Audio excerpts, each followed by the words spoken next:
bobolari bilan pashsha. Masal Abdulla Avloniy. Bir pashsha qir tarafdan uchib kelayotgan arini ko'rib, "Do'stim, qayerdan kelyapsan?" dedi. "Ari, qirdan kelyapman. Biroz bol yig'dim. Uy yasash uchun mum ham hozirlab keldim", dedi. Pashsha: "Oh birodar, bir boshing uchun buncha harakat qilasan. Sen ham men kabi yashasang nima bo'ladi? Mening yashashimda hech bir mashaqqat yo'q.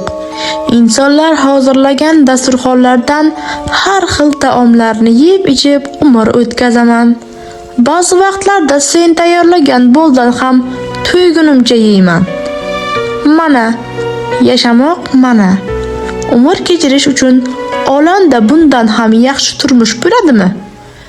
Menda bol tayyorlash mashaqqati ham yo'q, uya solish kulfati ham yo'q", dedi.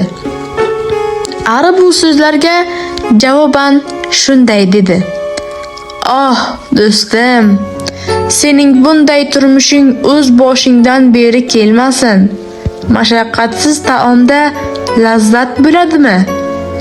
Insonlar seni dasturxondan quvib haydaydi. Oxiri bir o'rgimchak luqmasi bo'lishdan boshqa narsaga yaramaysan. Ammo men tayyorlagan mum hamma yerni yoritadi.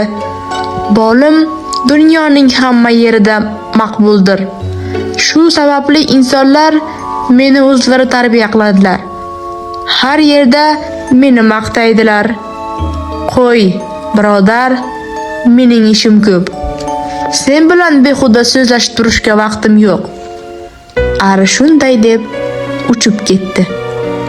Xulosa shuki, mehnatning oxiri rohat, yalqovlikning oxiri xorlikdir.